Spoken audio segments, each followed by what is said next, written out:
And this sort of presentation is based on some previous research that I did with Professor Jonas Larsson of Roskilde University, as well as the results for the mobility experiment called Test and Evite, which was conducted by Gate 21.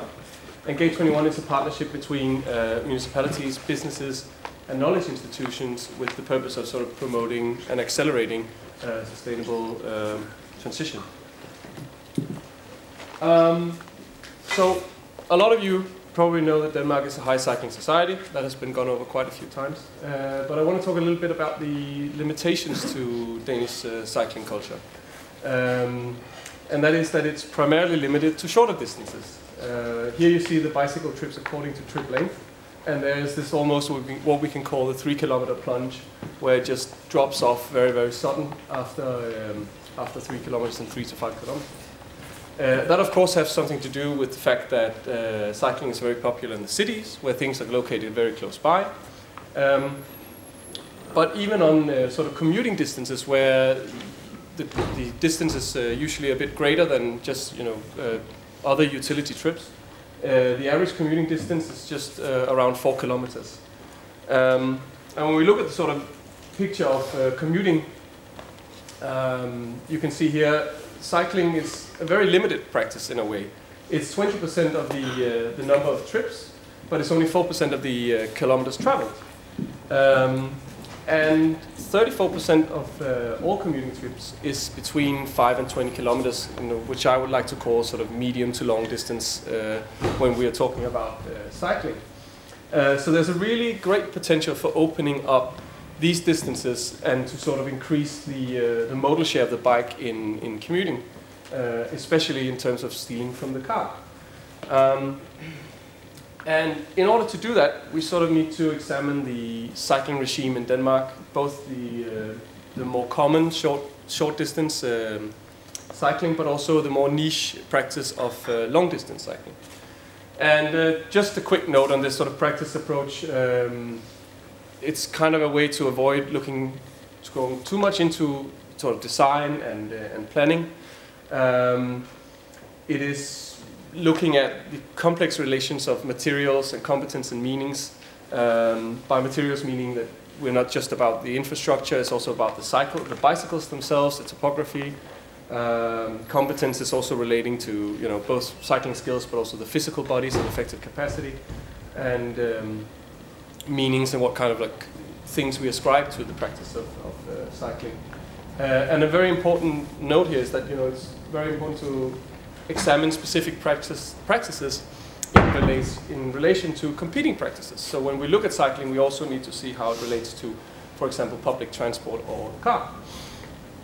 And so short distance cycling in Copenhagen, we found that the primary reason that people cycle in Copenhagen is it's just faster and more practical compared to the competing forms of transport. Cycling is a very accessible practice, driven in part by the way the infrastructure is, but also in the way that you park your bike. You can park your bike virtually next to everywhere you go. You have this on-the-fly parking where you just ride up, you lock your bike with an O-lock and leave it next to where you go in and go out and you go to the next place. So that's very easy and convenient to string multiple trips together. And it's also a very sort of normalized practice, not associated with any sort of specific culture or identity.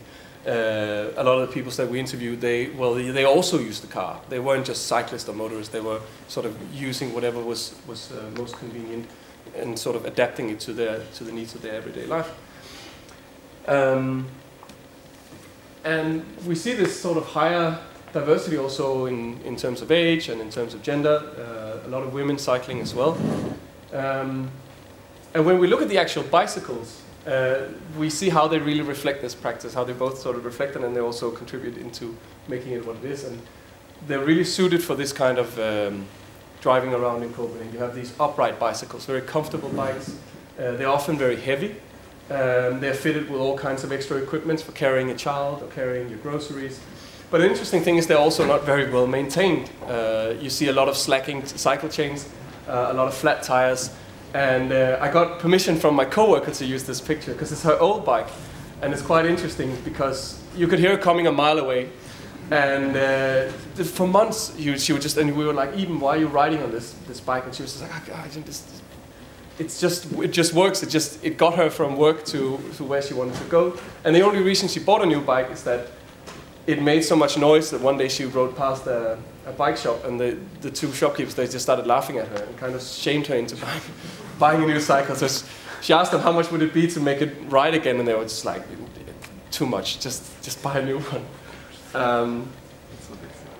And sort of this contrasted to the sort of niche practice of long distance cycling and commuting long distances by bike.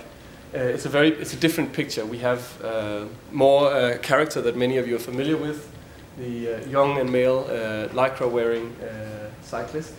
The longer commutes, even though the Copenhagen and Greater Copenhagen is very flat, it still requires a lot higher effective capacity in order to go faster, in order to be able to cover these distances in a sort of reasonable time.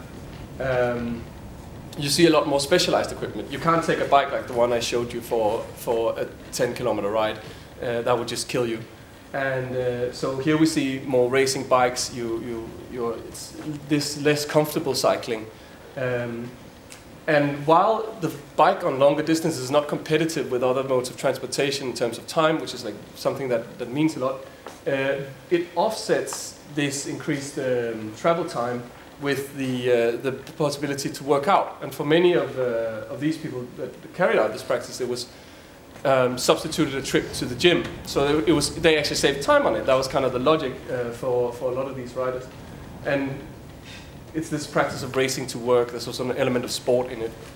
And so this project, Test an E-Bike, the purpose of it was to try to examine how we can replace the car with electric bikes on these longer distances.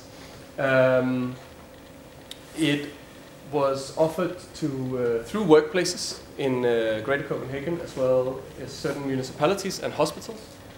Those that were eligible for participating in it would have to have more than 5 kilometers to work and use the car at least 3 days a week. And most of the participants actually used it 5 days a week. It's still finishing up, but when it's completely finished here this autumn, there will have been 700 participants that have been through the trial. And they had an average of 13 kilometers to work. So we're really talking about these distances that are not covered by the cycling, the sort of normal everyday cycling that we see in Copenhagen. And so who are these people, these participants? Surprisingly, well, not surprisingly actually after hearing cycling school, but a lot of them are women, a great majority of them. And they are also a lot older than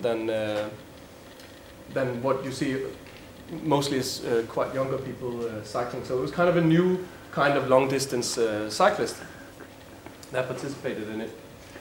And just a quick word on the sort of the key results.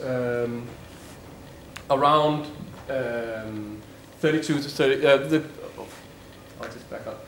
The participants, after they finished the trial, they filled out a questionnaire 3 months after and 1 year after. So we could sort of track how it impacted their habits. And 32% cycled 3 or more days after 3 months. And around 34%, I think, is cycled 3 or more days after 1 year. So it really had an impact in sort of changing people's habits. And it also sort of provides us an idea about what is this, e-biking, cycling practice. What is it, and how can we understand it? And we can really characterize it as a kind of a hybrid cycling practice between the short distance and the long distance. The primary motivation for cycling, or for continue to cycle, was to get health, exercise, but also these sort of getting fresh air and the joy of riding played a large part of it. The primary sort of that was the primary motivation for continuing to cycling. Only 10% said that they continued to cycle because it was faster than their compared mode of transportation. So we kind of see the same dynamic as we would on the long distance sort of regular pedal cycling. where the increased travel time is offset by the exercise, joy and movement. And sort of sticking with the theme of cycling in Denmark is that going green is not really a factor for choosing the bike. It was a very, very low, I think 4% of people who said that they cycle because they wanted to contribute to the environment or to be a role model to others. It was not a factor, not a factor at all, I'd say. So this e-biking as a hybrid cycling practice, the e-bike really opens up the longer distances by reducing the requirements for effective capacity. It has this more normalized feel of cycling, as you can see there on the picture. You don't need to wear much specialized gear. You need to wear a rain jacket, but that you also need to do that when you cycle on shorter distances. And the bikes are very similar to the ones that you would ride on every day. You can fit a child carriage on the back. You can fit a basket on the front to carry your groceries or your bags. But it still provides an incentive for continuing and sort of doing this long distance, which is to get out and get in shape. The electric motor doesn't really offset that, right? It's not like riding a scooter. If we look at some of the barriers to continued use, the sort of primary, the highest barrier was the cost of the e-bike, which was 36% of those who didn't cycle anymore said that was the primary motivation for why they didn't continue. Another thing was, and there we see again the sort of theme of practicality and speed, is that 20% says that it wasn't fast enough and you couldn't really, they couldn't get their daily lives sort of structured and make it coherent with the e-bike. And also provide some perspectives on like what can we make participants cycling more. You start to see some gaps in the infrastructure, especially up north of Copenhagen, where we found that it was actually hard to get people to try the bikes. Like normally there would be a huge waiting list, but at a certain hospital in north of Copenhagen, there wouldn't be that many people using it because it was dark and there wasn't any cycling roads. And also, the e-bike has some needs for a more specialized sort of infrastructure in terms of charging stations and bike parking, as opposed to the normal bike where you can just leave it. It's normally not in a very good. It doesn't really matter if it gets stolen. Okay, you get sad, but it's not a huge loss. With the e-bike, it's very different. So that also puts some new requirements to cycle parking, and also changing rooms. Actually, that was the thing. Even though that you don't have to sort of really sprint to work, you can still get a bit sweaty and want to change your t-shirt. So, in conclusion, the Danish cycling culture is not really geared towards the long distance commuting by bike, unlike the Dutch. E-bikes represent an opening in this regard. It's a way to increase the bike motor share on longer distances. But there still required some sort of investment and development by municipalities and businesses in order to facilitate increased use and make it increase the sort of ease of use for people who cycle. Yeah. Thank you. Thank you.